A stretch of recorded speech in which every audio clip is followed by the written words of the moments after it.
It may surprise you, but I wasn't using Ableton from the beginning. Traitor!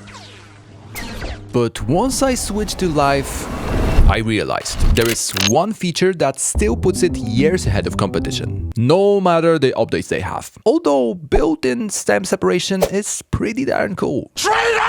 Even if you use live daily, you may not know the full power of it, and if you're just starting out, this might be an eye-opening experience. So with every audio clip in live comes this warp mode panel. No worries if you don't know what each one does. The tips I'm about to show you will explain everything better than an hour-long masterclass.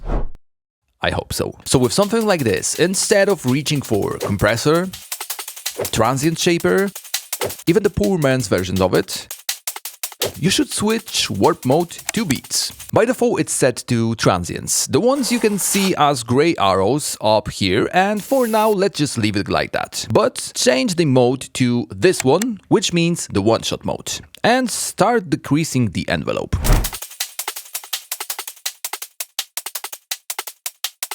Now listen what happens once I change between different resolutions instead of transient mode.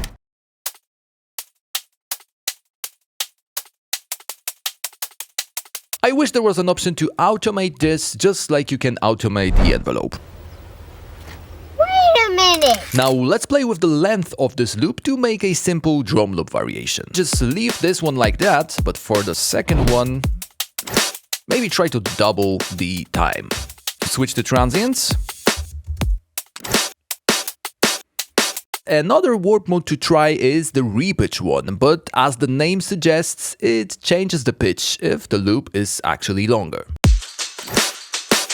Complex Pro is the best quality saver even if you changed pitch and time, but it works better for vocals and instruments, which I'm about to show you later. So as for now, let's just stick to beats mode and maybe try to chop this loop a little. Instead of using one-shot mode, let's just switch to loop forward and see what happens. Let's try to do something with the ending of this loop. Obviously, you can use it for whole drum loops as well. That's a cool way to make fun glitches without all of those effect plugins. And speaking of glitches, it's time to get out of your comfort zone. Just like Cartesius once said, switching MIDI to audio makes more bangers. Or maybe it was, I think so I exist. I'm not entirely sure right now. Anyways, warp modes give you countless opportunities for sound design, but only if you turn MIDI to audio. Sound design can be as simple as just, for example, focusing on this bass shot, and we can quickly make it a little bit longer by pressing Shift and dragging towards to the end of this clip. Once we switch to tones, which by the way is a really cool mode for sounds with a clear pitch. But let me just make it really long.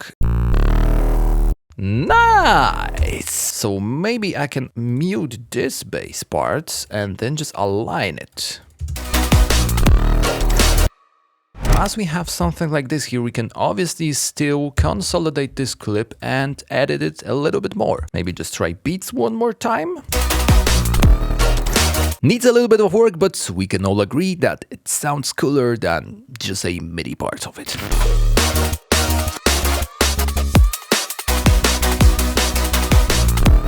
Now, if this all made you say, thank you, Captain Obvious, but you are still there, then cheers to you, my friend, since you're ready for the sauce that not a lot of people are talking about.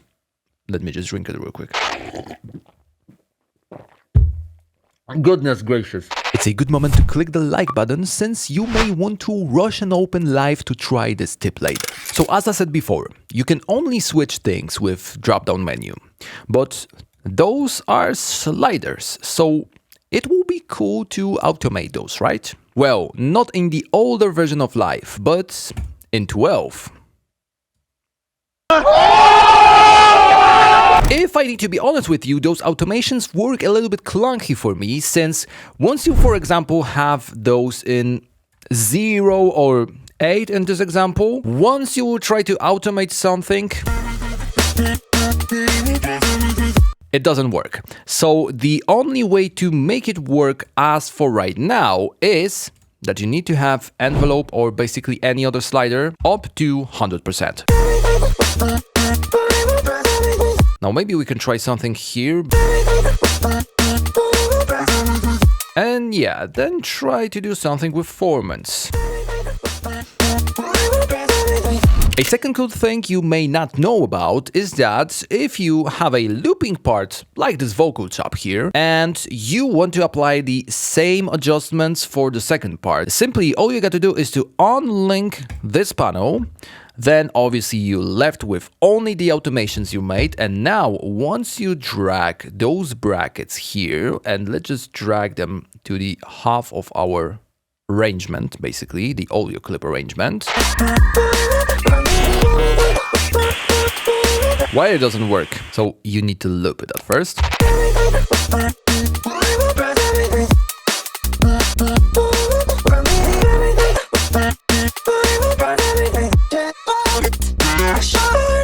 So we have a looping part of envelope for this whole clip, and obviously you can do this for any type of processing that can be automated here. Okay, I know I said you should dedicate to audio, but I don't really like this vocal chop I made. So let me just back up real quick to my MIDI track and then maybe try out different pattern here. So let me just highlight this whole part and then simply just press generate.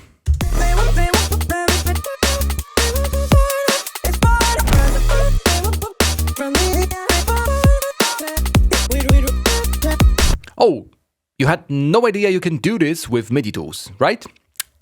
That's because you haven't watched this video. Now I need to use the second hand to show you another example.